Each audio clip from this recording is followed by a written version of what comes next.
Hello and welcome to the public meeting of the DC Lodge. As always, before I introduce the speaker, let me invite you to read the invocation. O hidden life, vibrant in every atom. O hidden light, shining in every creature. O hidden love, embracing all in oneness.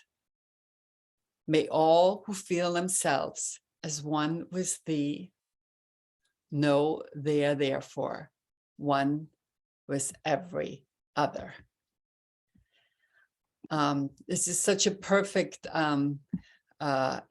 entrance to the introduction of our speaker today, Ed Moskowitz, who is from the Wheaton Lodge. And so Ed has a PhD in biophysics. He worked at Bell Labs as a programmer, systems engineer, and supervisor until his retirement. He's a founding member of the Wheaton Alcott Lodge and serves as its treasurer. And for the past 13 years, he has facilitated a non-duality study group at the first at national headquarters and now privately. So welcome. And as always, it will be so interesting to see what Ed has to share. I don't know if you want to start right away with your PowerPoint or just start. Go ahead. It's all you.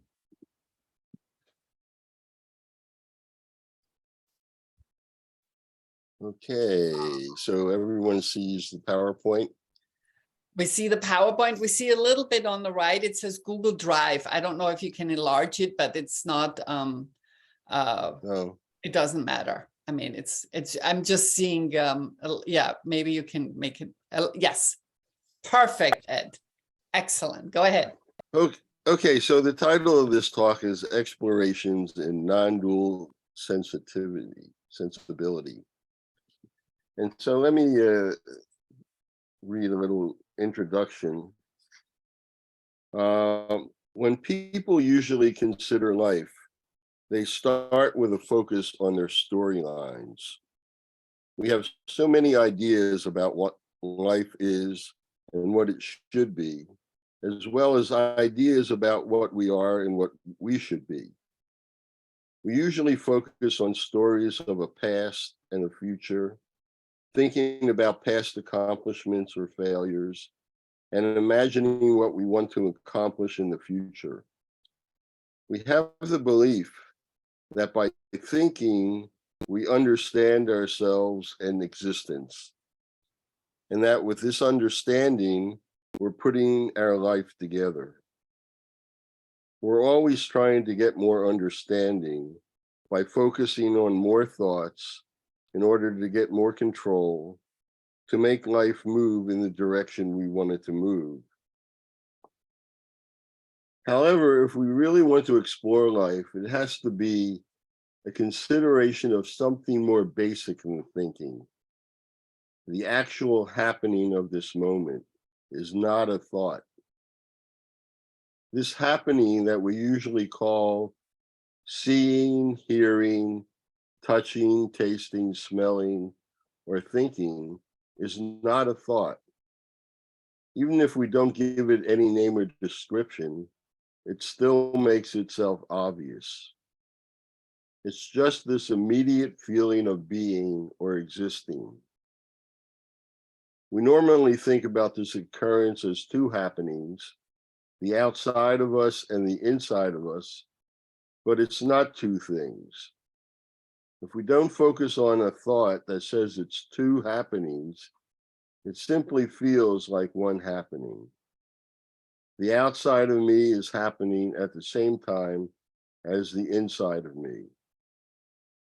If we consider what we actually experience, it's simply the feeling that something is happening right now. So here it is. This most basic feeling of existing. I would like to explore this with a series of simple questions. Each question is asking us to consider what our actual experience is. So a non-dual sensibility, when you hear about what it's about, sounds like it contradicts what our normal story is. But in fact, it's really a complement to what our story is. And let me give you an example. So you look at this, and I don't know which one you see, but this is a vase. But it's also, if you shift your focus, two people looking at each other. I don't know whether if this is familiar with you, you see it right away, but the first thing that appears is the vase. And then if it's pointed out or you shift your view, it's no longer a vase, it's two people looking at each other. And while it seems to one contradicts the other, in fact, they complement each other. They both exist, and knowing that they both exist, the experience of the picture is richer. If you're familiar at all with, the ideas of quantum mechanics, this is called a superposition. The two pictures are two views of one picture. So both of them are superimposed on each other. And, before you recognize either one, there's this moment where there's the potential of recognition, and then you zero in on one or the other, and that's the same thing as the idea of an electron being a wave or a particle. It's it's neither or both, or it's one or the other, but they complement each other. Here's another example that people may be familiar with. You either see a young lady or you see an old lady. And I tend to see, first of all, the young lady, and then I have to look for a while before I can see the picture of the old lady. But again, the reality of the situation contains both viewpoints. And so what we're going to be investigating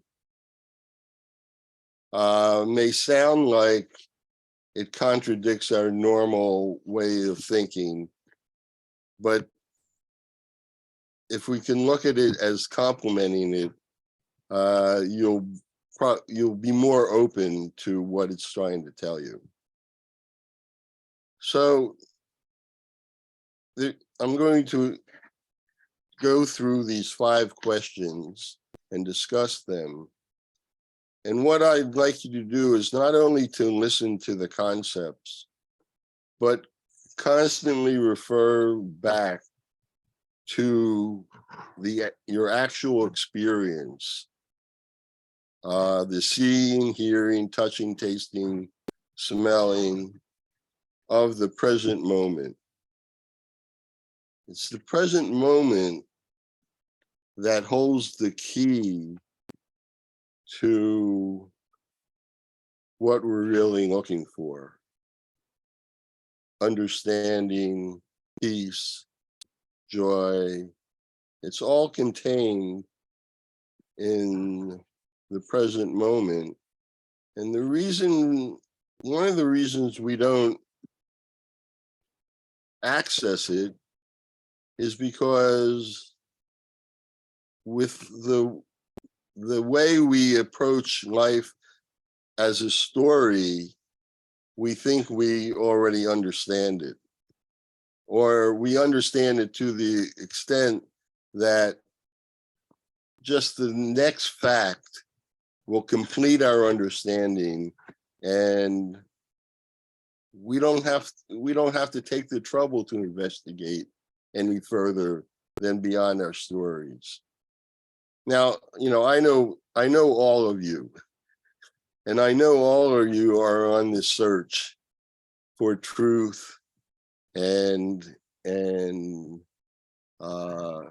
trying to figure out life. And so you've already made the decision not to settle for the common stories that you learned and were taught. You're already in the process of investigating, and I'm just going to maybe provide you with a slightly different angle to continue your investigation. And the way we're going to do this is examining the present moment. So the first question is, what does this obvious happening, this moment, feel like? Does it feel like a past, a present, or a future?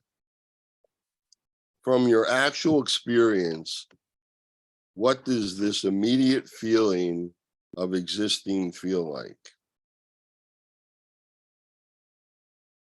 Now, I'm going to give you my answer, and you have to verify it with your own answer. Everything I say is really just an encouragement for you to discover your truth and your experience.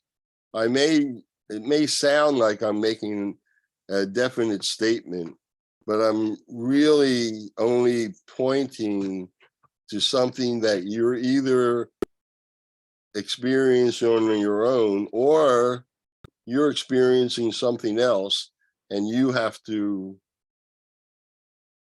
go with what you're experiencing. So I would say it feels like the present. It doesn't feel like the past or the future. This moment has the feeling of being here right now in this moment, and that the idea of a past or a future is just an idea, a useful idea, but one we've never experienced. I've never experienced the past. I've never experienced the future. I've only experienced the present, which may contain ideas of the past and projections of the future. But when the past was past, it was in the present. And when the future comes, it will be in the present. And so all we're ever experiencing, no matter what, I don't know what that was, all we're ever experiencing is the present moment. So that leads to the next question. Is it possible to say what this immediate, vibrant happening actually is? Is it possible to know what any of this actually is? Now, when we look at the present moment and experience it, there's this huge amount of information that is coming to us, and it's not just sitting there, it's vibrating and changing And if you stay with just the actual experience, it's not possible to say what it is. Concepts give you a sort of an average view, relying on the past, relying on comparing patterns. But the immediate experience has such a massive amount of information that it dwarfs any narrative we might come up with to say what it is. So what are these ideas that we have? Where do they come from, and what are they? Well, what we tend to think and see are objects and forms, and if you've investigated very much, you come to the conclusion that these forms are in a process of constantly changing.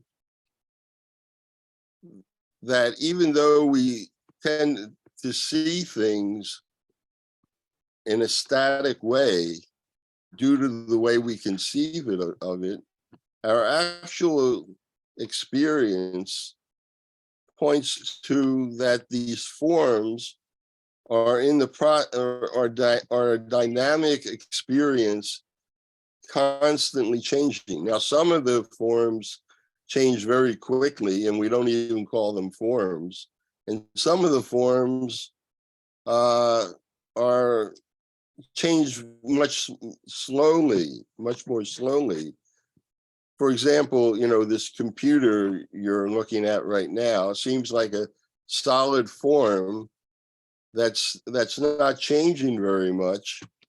But we know that if we wait long enough, it will dissolve and deteriorate and disappear. And we don't get the impression that it stays the same for a long time and then suddenly changes. We get the feeling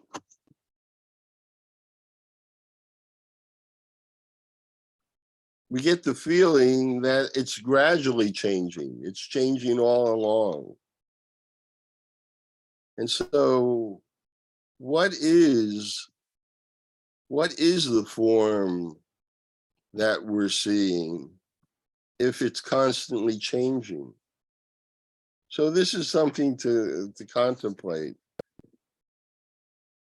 If we just go with our experience, we find that our concepts are inadequate for saying what it actually is.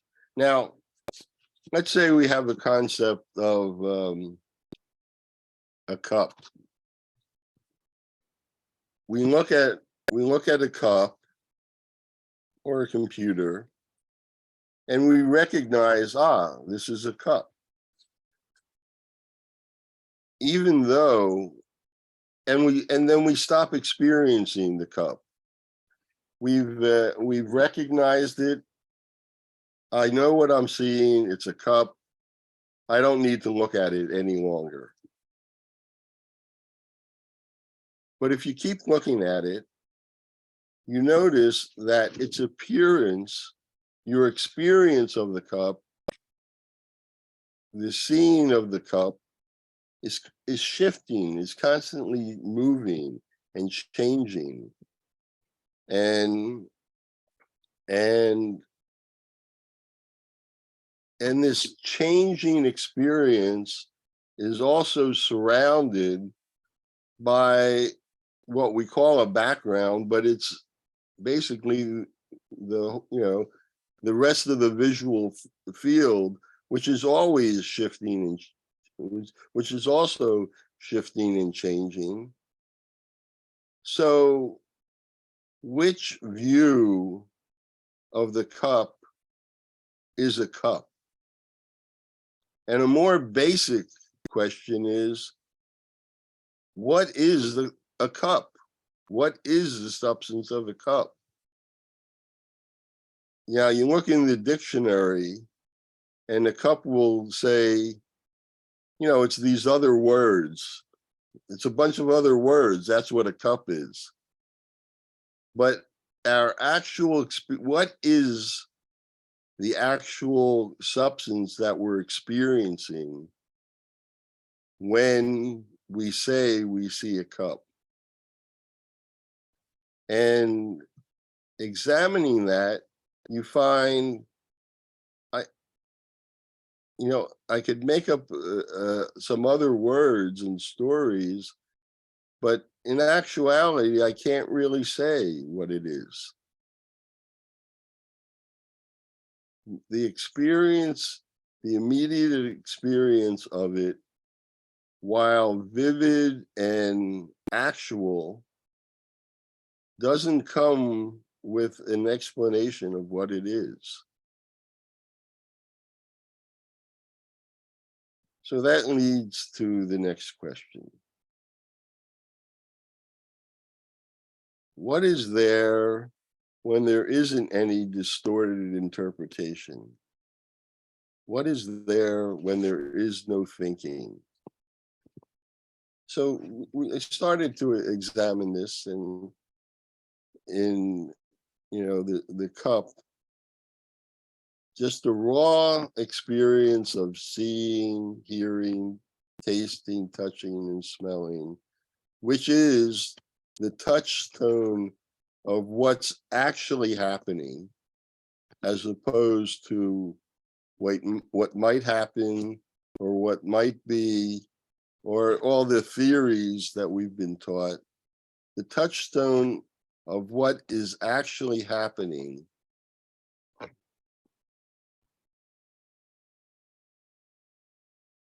is unthinkable. Now, if you're like me, a human being, we rarely just focus on what you're experiencing, maybe in meditation. It's always accompanied with thinking and interpretation. And it requires a practice to set aside the preferred method of experiencing that includes thinking and just look at what you're experiencing prior to the interpretation. Now, thought will say, why bother with this? Why, this is boring, or this isn't giving me any help with paying my bills, and the whole story that we're constantly feeding and experiencing. And again, remember, whatever I say is not dismissing this other viewpoint that we use. We're trying to complement it with some other means of experiencing that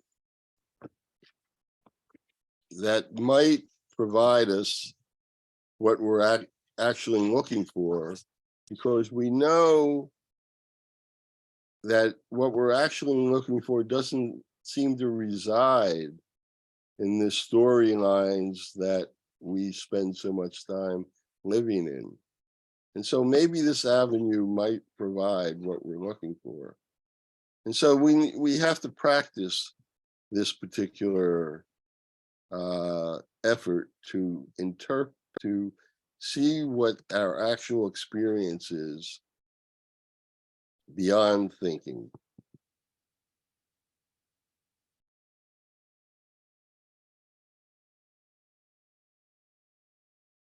So there's no particular concept that's going to answer this. This is something that really requires us to engage with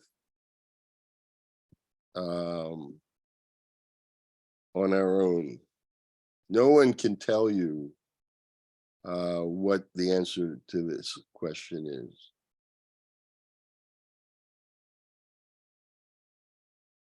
So I'm going to lead a little experiment in this, in trying to do this,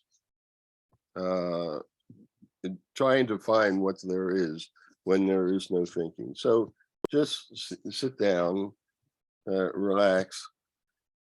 Don't close your eyes, which is the normal way of that. We're going to start with what we're actually seeing. So if you're like me and you're seeing the immediate experience is that a bunch of objects with shapes and names and in my room there's a myriad of things that I could focus on, but realize that this is the thinking part, that it requires memory and thinking to identify objects and recognize things. And so we're going to put that view of things aside and try to open our experience to that which we don't interpret. And let's start with just noticing all the colors that we're seeing. That if you, in your field of vision, that's absolutely given to you with your eyes open, and you start noticing all the different colors that you're seeing. And no matter where you look or how you look, there's all these colors, and how the colors are, the experience of the colors are not a constant static experience. For me, what we call attention provides new and different colors and shades constantly. From moment to moment, my experience of what I call this room is uncountable number of colors constantly coming into focus, out of focus, being replaced by other colors. I'm awash with just the colors, and I can't pin down any one of them. Now I could focus on one area, and within that one area, there is so many shades of colors that I certainly can't describe, and they're changing. The light is shifting, the attention is shifting, and there's this constant movement and development, moment by moment. Every moment is, you could say, slightly different than the last moment, but that really is, it's completely different from the next moment. And so then we notice that this field of vision is completely full. There's no holes in it. It completely covers the field of vision. and yet again, there's this dynamic essence of this field of vision. And when we try to find the edges of, of the field of vision, we find that it's sort of, if we try to experience it, it kind of gets fuzzy, and we can't really find the edges. Now, usually when you find it, if you wanted to discover an edge to an experience, you would really have to go out of your experience and compare it to what's in your experience, and that's where you find the edge. But we can't really see outside of our field of vision, and so we don't really have a boundary that we can actually see. We can think a boundary, but again, that's the imposition of the interpretation faculty that's constantly trying to compare one moment to the next.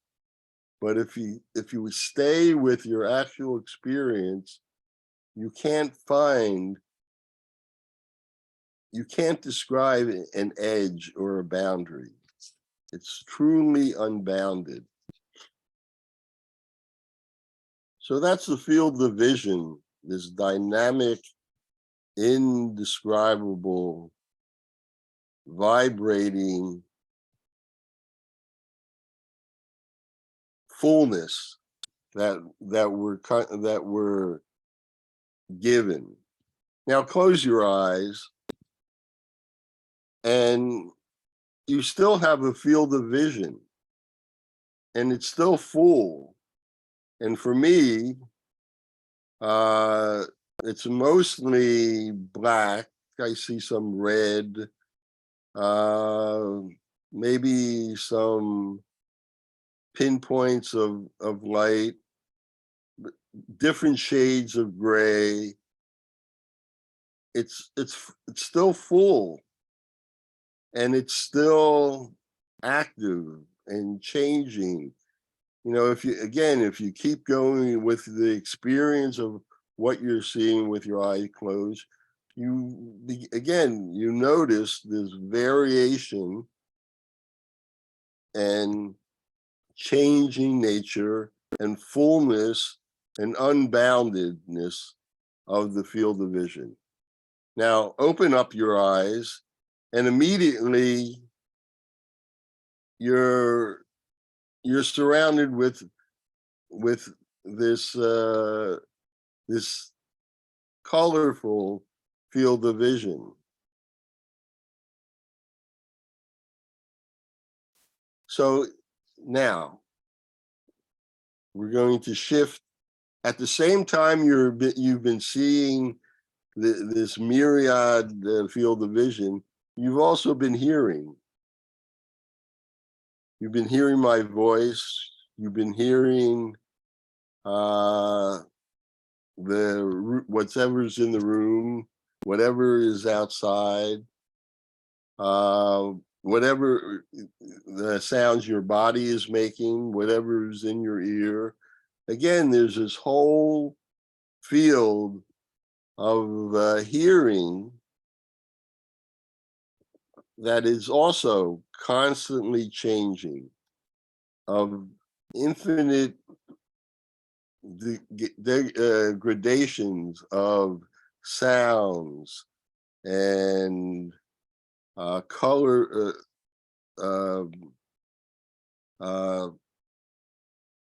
frequencies and amplitudes and clarity or not clarity, and it's filled, and it doesn't interfere with this other infinite experience of vision. They're both going on together. They don't really interact, and yet they're contained in this happening, this immediate happening. Now we could go on and with the other senses of smell and taste. Let's go to touch. You're feeling the chair, but it's not a chair, it's just a feeling. And there's all this different pressure that you're feeling. And you're feeling temperature, what we call temperature, and other subtle feelings, both so-called inside the body and outside the body. And again, the field of touch is completely full. And you try to feel the edge of the feeling with feeling, and you can't find an edge.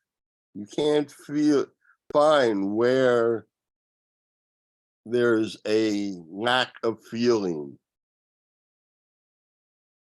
The feeling completely fills the space of feeling.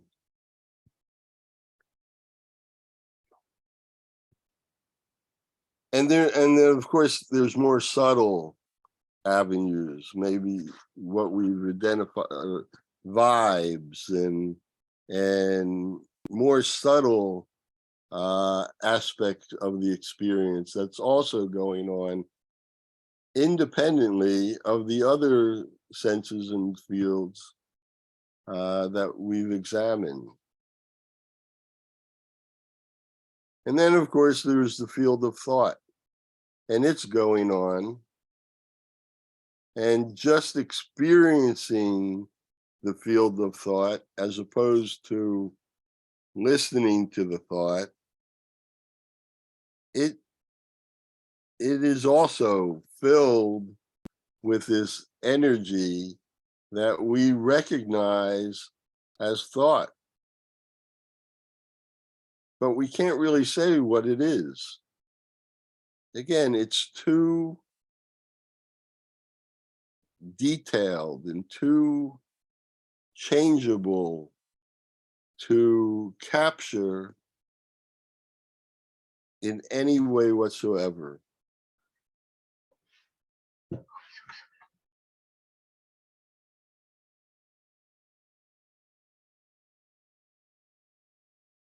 So let's go to the next question. This happening that we've experienced, am I making any of it happen?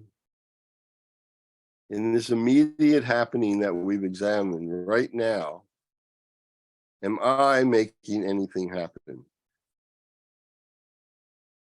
Now, in the storyline, there's a definite I making things happen, taking responsibility, et cetera, et cetera.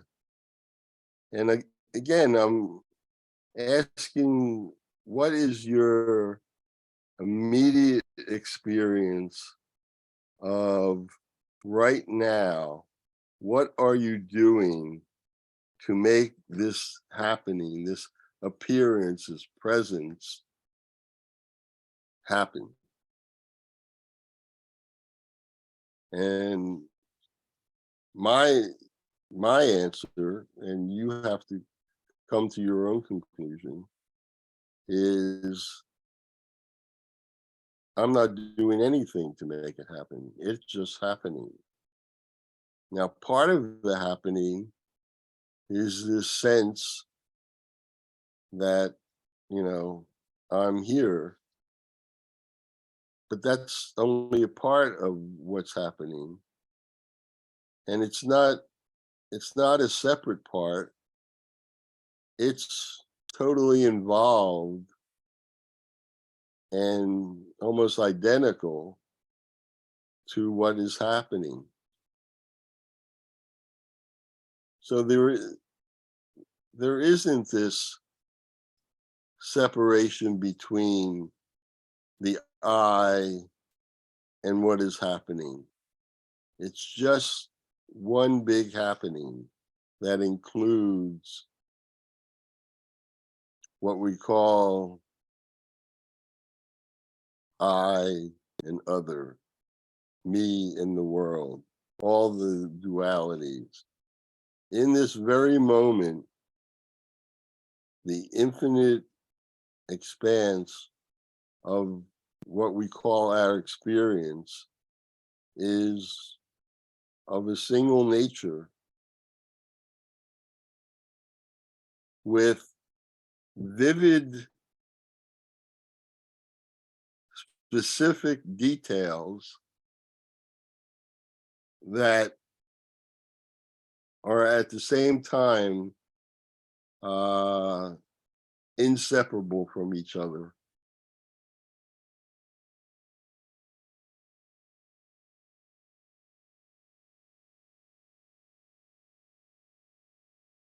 And so the final question comes, if you've come to the same conclusion I have, but you may not. Again, this is just a sort of an overview, and it, you may, if you've never heard this before, you may not be able to see all the implications. And so if this is interesting to you, I encourage you to spend some time on your own with these questions. So the final question is, if I am not making any of this happen, how is it happening? And one answer you can give, again, this is a conceptual answer, and the encouragement is to go to the actual experience. But the actual experience for me is basically it's happening on its own. There isn't anything outside of this happening that can cause it to happen. This total happening, another name for this total happening is the absolute, or para Brahman, or Brahman, or unity, or other names. It's happening on its own because it is the only thing that is. You could say it's happening within itself, by itself, to itself. And again, this complementary view of things comes to the conclusion that you are this happening, because there is only this happening.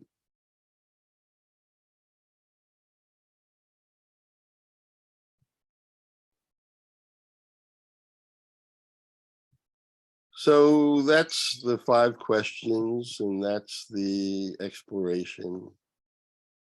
I think I'll stop there. Well, Ed, thank you so much. This was such a fascinating presentation. It's you, and I will open it up to questions. I think I personally struggle the most with number 4. Am I making anything happen?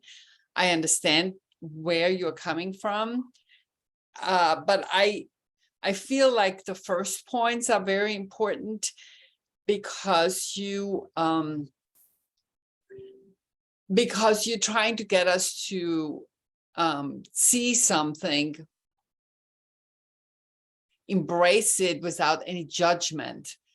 You try to get us to sense things, and with that, raise our awareness. So there are two ways. You can just unmute yourself, or you can raise your hands if you would like to ask questions, or if you would like to make a comment. So I have the first two are JD and then Andrew Barker. Go ahead, JD. Hey, Ed, very astute. Thank you for the presentation. I did appreciate it. The initial response in my mind was the fact that you had mentioned being in the now, kind of like the eternal now that we hear a lot about.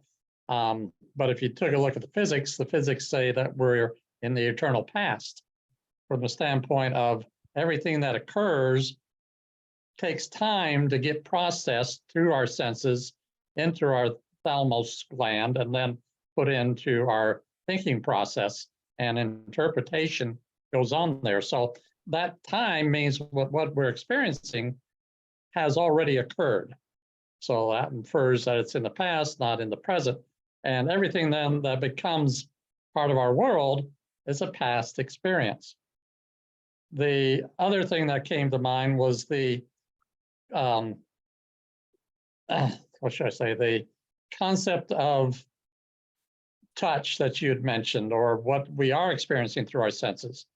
If I reach out to touch something, I'm not really touching it. I'm feeling the repulsion between the molecules in my hand and the molecules in the object. So there is no physical connection. Again, it's an interpretation of our senses of what we're experiencing. So it's not anything that I can say is valid other than what we think is valid. It's our thinking that interprets what our experience is, and our emotions and our senses give us information, but we then have to turn that around into understanding it. It's like our eyes. We have to flip-flop the image that's coming in order to see it in the orientation that we're accustomed to. And so I'm feeling like there is thinking in everything we do, there's experiencing in everything we do, and without that, there is no experience, there is no object, there is no solidarity in our world unless we're involved in the interpretation of it. Over. You want to comment before I go on, Ed? Yeah, I could comment, and this is, but again, this is in the field of interpretation, and I guess what I'm encouraging people to do, and JD seems to think it may be impossible, but to encourage them to set aside the interpretation, and which is, I admit, very difficult to do. It's not something you could immediately do if you haven't worked at it. But with setting aside the interpretation, not eliminating it or ignoring it forever, but in the moment, setting it aside, you come to different conclusions than when you're in the world of interpretation. And more than that, you come to appreciate reality in a completely different way than what it's pointing to through the interpretation. Yeah, I don't have time right now to address each of the points that JD makes, though, that is a valid interpretation and a useful interpretation, what he said. I'm but again, I'm pointing to what is there before the interpretation. Yeah, that is very good point. And I will first read what Vlatka said.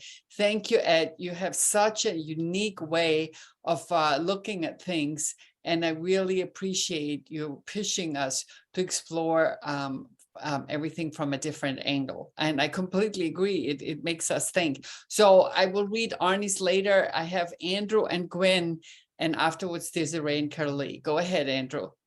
Just unmute yourself. Wonderful presentation, Ed. Every week you're saying this cannot be spoken, what we're talking about. And yet you did a really great job of kind of like taking us to the edge of that experience and then kind of like letting us dive in ourselves. So I thought that was really well done. And I would encourage you to do that when we meet in other places. It's a wonderful experience. I was going to ask you, this is something that I think about all the time, and I think we deal with when we're talking to people, particularly that don't understand the concept. I'll put the concept because it's not, I'm not talking about the experience. I'm just talking about the concept of non-duality, or that there are not two realities, that there's only one. And that is the line between the subjective and the objective experience. So people want to say there's an objective experience. We can objectively measure things, and we can objectively, understand the whole world around us objectively. And yet we have a subjective experience, which I think you were kind of helping us, you were kind of guiding us through. Could you talk a little bit about this line between the subjective and the objective? So, well, it turns out that we get to the objective by experiencing the subjective and interpreting it. And so it's through our hypothesis and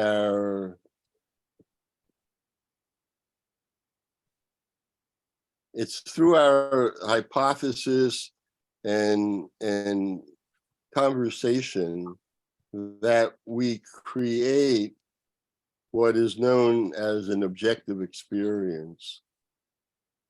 But it's part of our ability to interpret and think about things that we create the objective.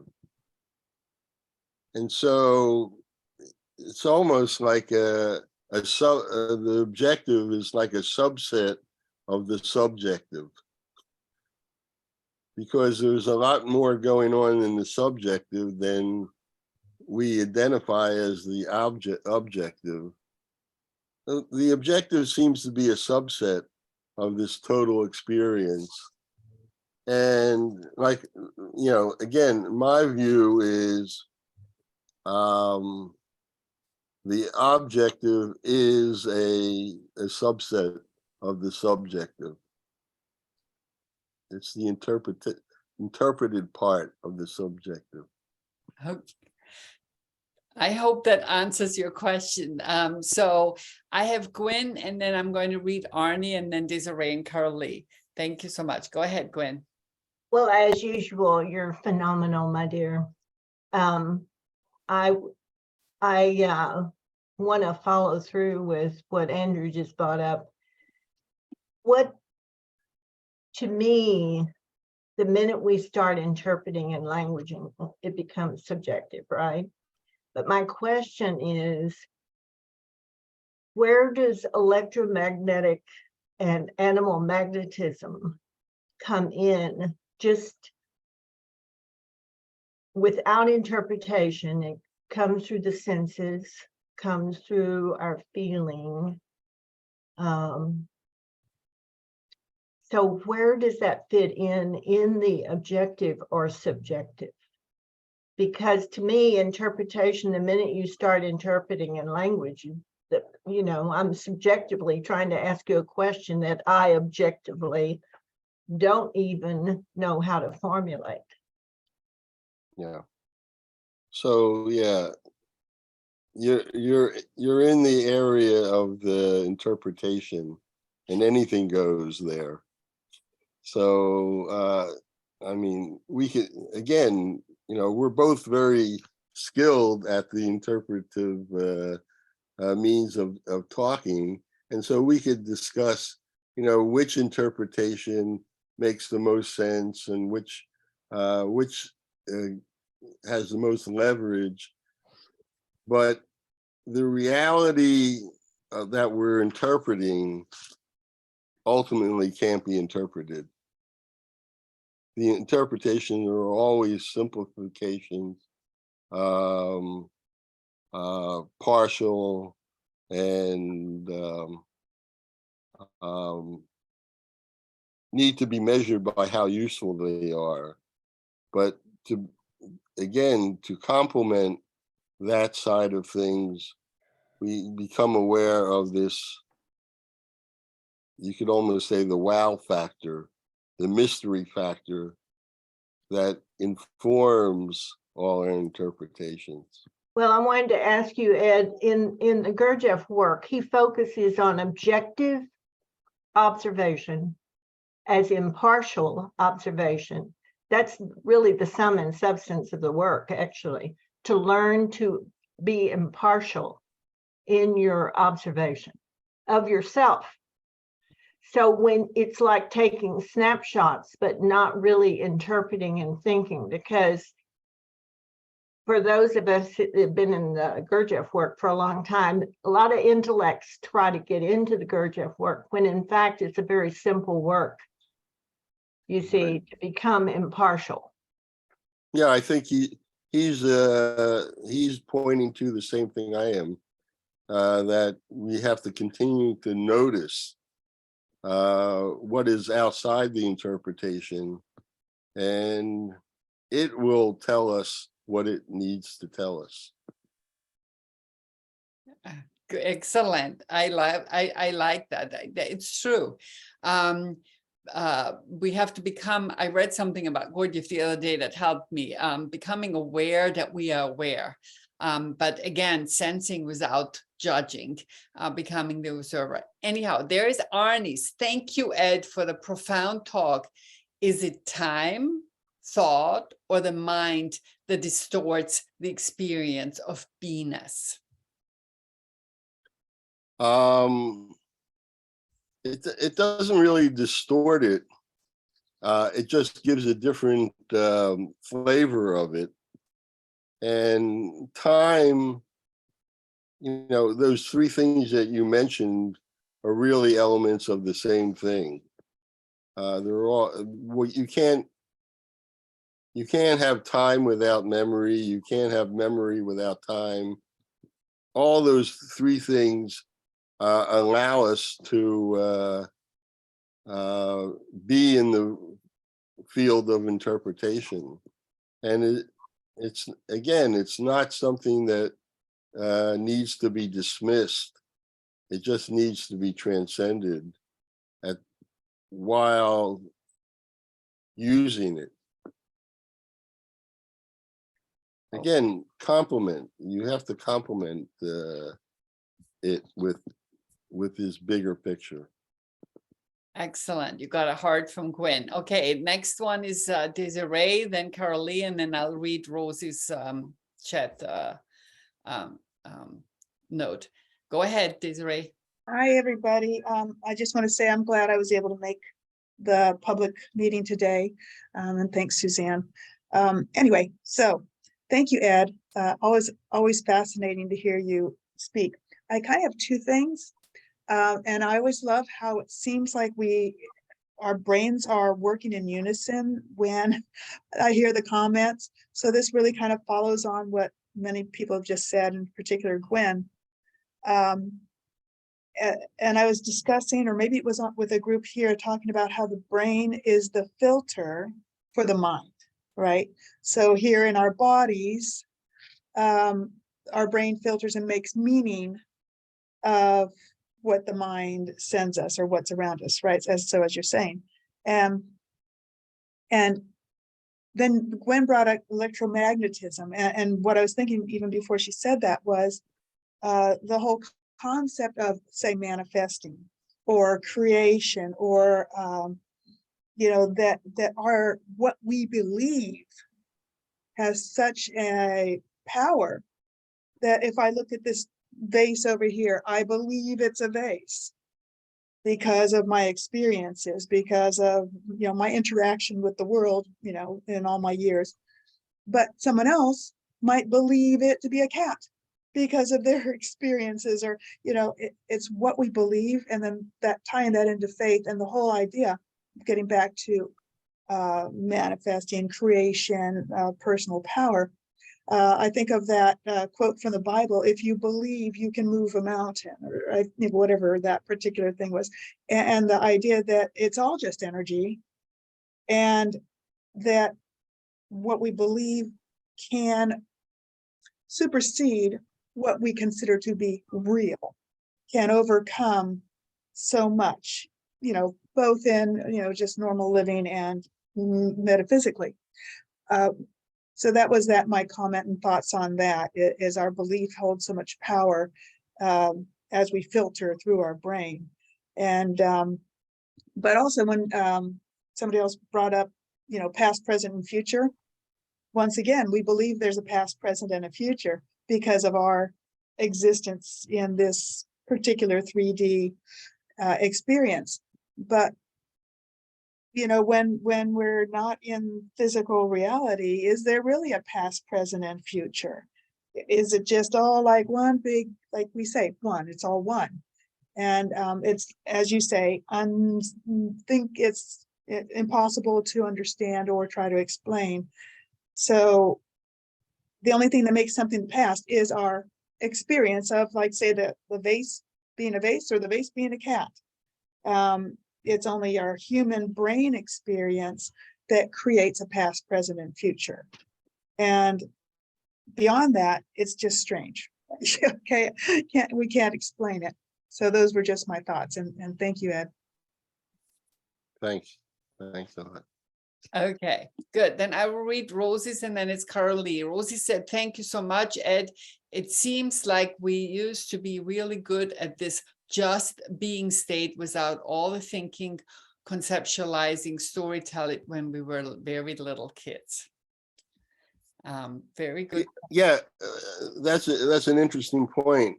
But it's the thinking and the being that makes the whole life richer.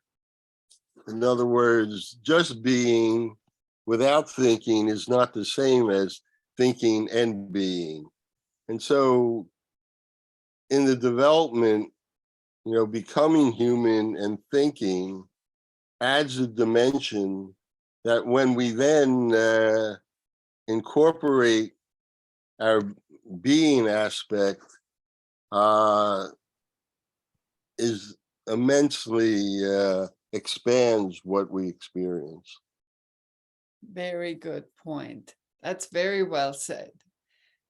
The thinking and being. Carolee, go ahead.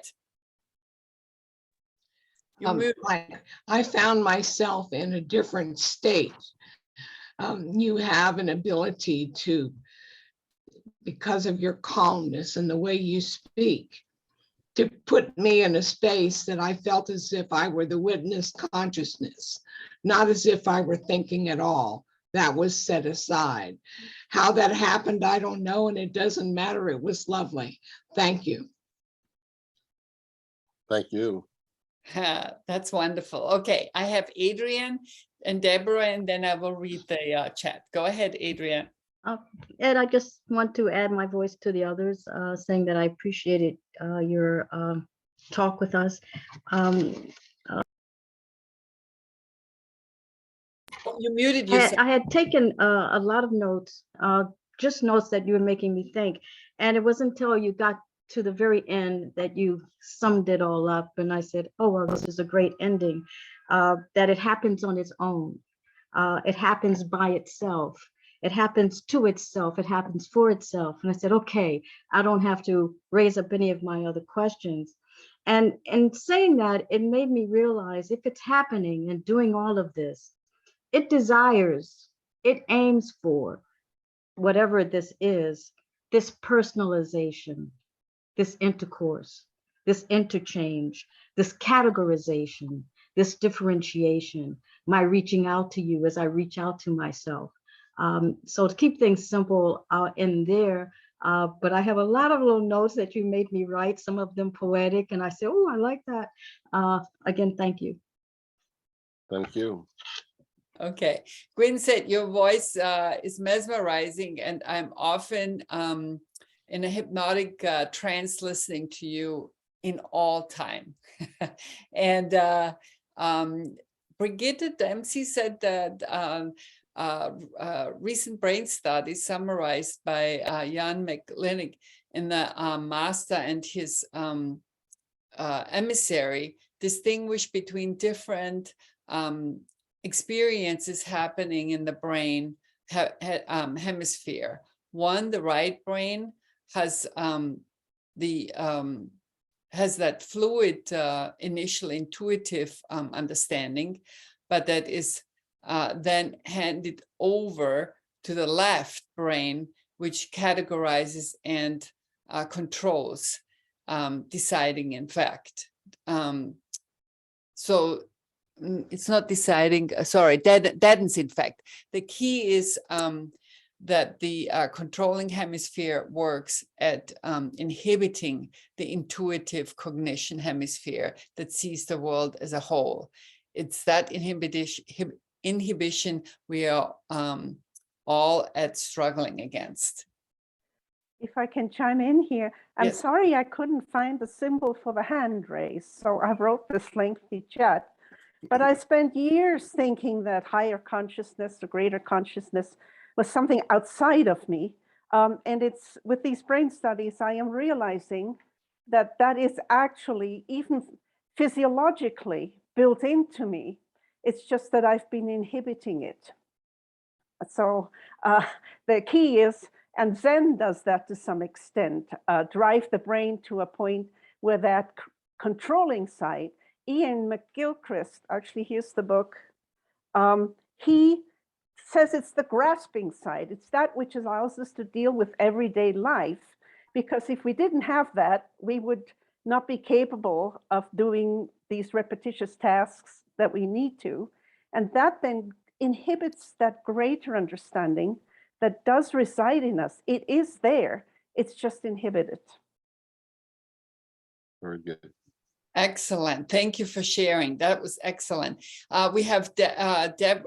Let me just, Gwen said excellent, Brigitte, and she also said neuroscience is doing a great deal of work on this time factor as well as perceived thought through the brain, and very interesting work. And then you said, Brigitte, the internal is always all here. Our DNA, our brain is wired for it.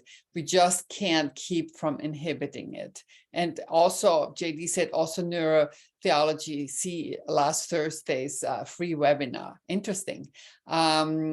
Send the link from the TS. Okay, well, we'll see if one of us can find that link, JD maybe, and put it there, or I can try and find it and then send the link with the recording. Deborah, go ahead. Hi, great talk.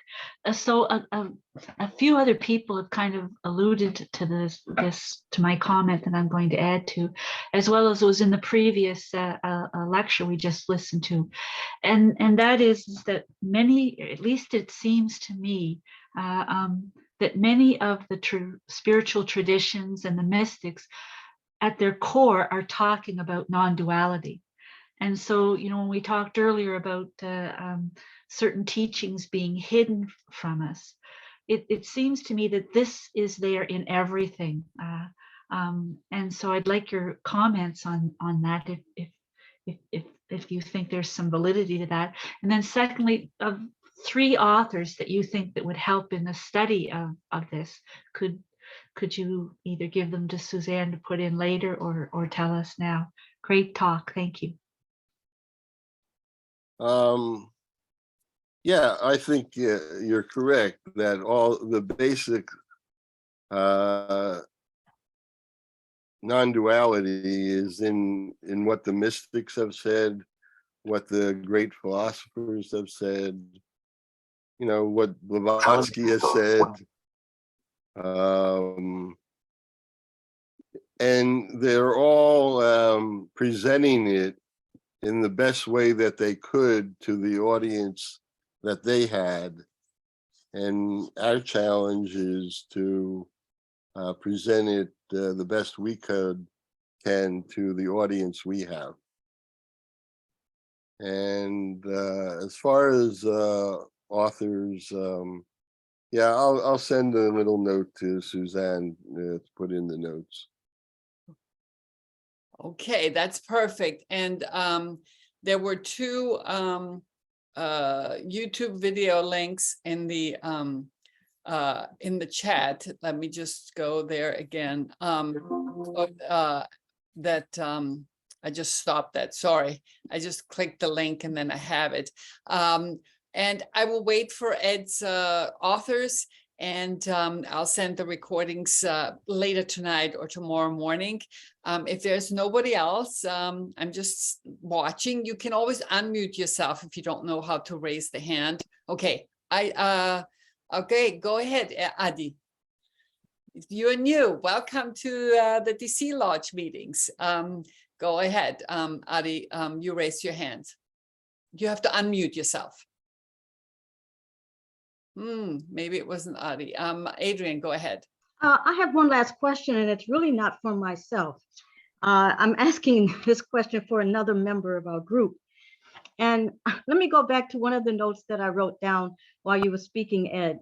And one of the little notes that I wrote down, and it was when I first started, I said, would that we could live in the darkness and in the stillness and darkness of sleep, but we have escaped death.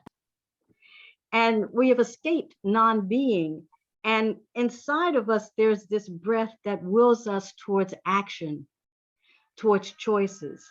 So the question I want to ask, and this question I'm asking is for Bill. Bill has also often raised for us the question, do we have free choice? Do we have free will? So my question says, in the simultaneity of the oneness of being, us being it being us, Bill, tell me if I'm wrong. Do I have the freedom to ask for you the question, do we have free will? That's, you know, that's a can of worms, of course. And okay, my answer is, as the all, we have complete freedom. As the false personality, we have very limited freedom. But if you feel you have freedom, use it. Okay, Bill, go ahead. You unmuted yourself. Well, thank you, Ed. That was a great talk. And also, I want to acknowledge two visitors from the Seattle Lodge, Andrew and Jack. So, Adrian, in response to your question, I'd say, by so asking me, you made the point. You did it. Free will to ask for him. Yeah, welcome Andrew and Jack from from the Seattle Lodge, and also Adi, who requested the link to today's talk. If Ed, did you want to say any concluding words? So yeah, the conclusion is, I encourage you to investigate this aspect of ourselves whenever it occurs to you, to notice that aspect of your experience that can't be explained and needs no other explanation than the experience itself. Well, thank you so much. And I am so glad you took the time and give that talk. Your perspective is fantastic, and you encourage us to look at things from different angles. Just please remember, we are not meeting next week because our lodge has a face-to-face meeting at the Cleveland Park Library in Washington, D.C. to focus on a few lodge issues. But I hope you can join us again in 2 weeks when Gwen is going to talk about dreams. Gwen Meyer from the San Antonio Lodge. Thank you. Have a wonderful weekend. Hope to see you face-to-face in a week or via Zoom in 2 weeks. And goodbye. Thank you, Suzanne. Thank you, Ed. Bye, everybody. Thanks, everyone. Thank you, Ed. I really appreciate it.